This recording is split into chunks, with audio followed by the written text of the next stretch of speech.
Same book, different hat. This is my Cirque du Soleil hat. Acrobatic. I am still reading this book, which I do love, and have to return to the library tomorrow. Thanks for letting me have it at all. So, we are now on 33. 33. Ah, you can't see it. It's white. It's all white. It's bright light. It's giving off so much light from heaven. It's called The Archway. Avalokita Shavara. June was exploding with color when the wind. June again? It is June. It's June out there. It was exploding with color when the window to my brother's world opened once again.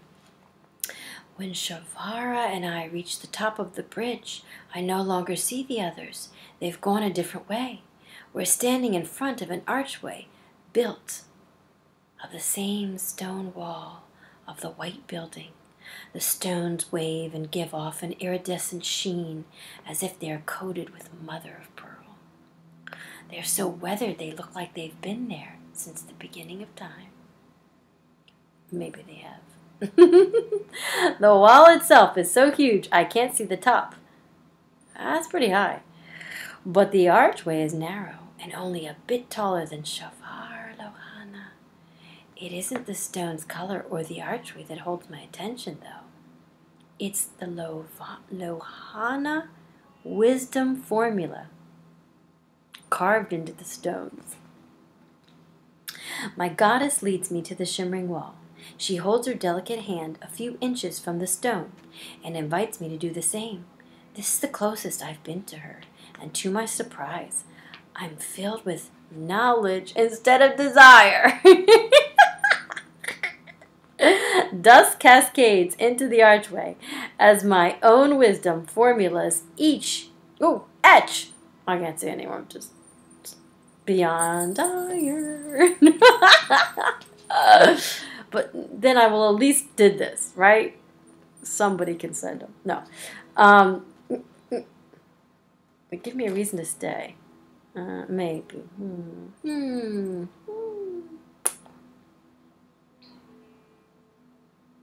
Dust cascades onto the archway as my own wisdom formulas etch themselves onto the wall. 4 equations and my name inscribe themselves onto the stone. What a moment this is. And although I don't remember how I wrote my formulas, I do understand their wisdom. Billy! My goddess gave me counsel for the wisdom formulas I wrote during my lifetime. She allowed me to go to Earth and then to return here. Like children, we go out to have adventures in the world. It is a privilege and worth the difficulty. But know that the benevolent kingdom to which I have returned lies beyond the dream of the world. As the stone dust clears from the archway, Shavara confers on me a blessing. Hotep, Hotep, in the area of my third eye. I have a satisfaction so mystical, there are no words to describe it. I can't help but call out to her in return, Hotep. Now I hear it, the voices of my tribe, thousands of familiar beatific voices coming from inside the archway. They're singing praise to me. This praise isn't a vain thing, it's praise for my soul that has made it through the human journey and praise for my return home.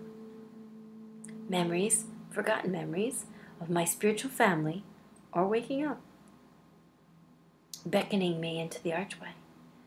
Their song pulls me into the passageway as I enter. The light in the archway obliterates my vision. The only thing that exists for me is the chorus of mystical voices. I do not see them. I only hear my tribe's joyful singing welcome me back like Mahler's eighth. What? Mahler's eighth? What kind of clue was Billy giving me now?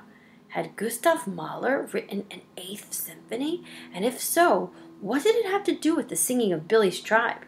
My pulse was speeding as I searched the internet for answers. I'm always searching the internet for answers. The Google Queen. I love this jingling hat. It's the best. I once wore it for a Halloween costume. Where I was the completely innocent little horny red devil. Oh, I've had a lot of great Halloween costumes. It's odd, though, that I was going to be Shiva for this year.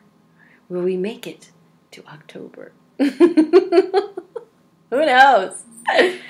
Right? Believe and receive. My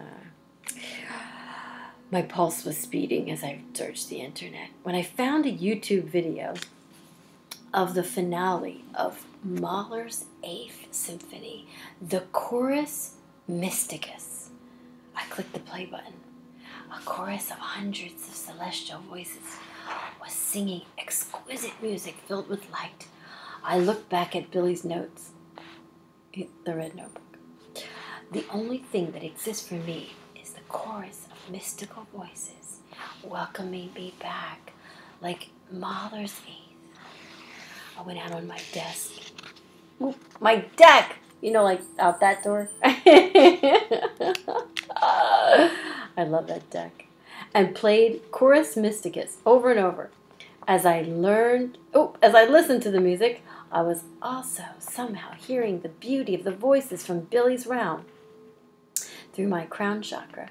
As the two choruses blent inside me, I spun off into the mystical realm. Somewhere between Billy's world and mine. Billy's leading me to Mahler's 8th Symphony was the cosmic crescendo of our communication, the supreme manifestation of Billy's world in mine. After half an hour of the splendor, I began reading the lyrics of Chorus Mysticus, moving across the video. All that is temporary is merely an image, that which is unattainable. Here becomes possible, the indescribable. Here it takes place. The eternal feminine draws us on high. Eternal, eternal. How could this be? The words fit Billy's story as much as the music. I learned that Chorus Mysticus, the finale to Mahler's 8th, is played as Faust is welcomed into heaven. And although Faust lost his struggle with the devil, and although his journey had taken him far from what most people consider a spiritual life, in the end it was because of his struggle that the angels were able to carry his soul to heaven. I could feel Billy smiling. My brother had brought me to this story to solve the most perplexing question I had about what was happening to him.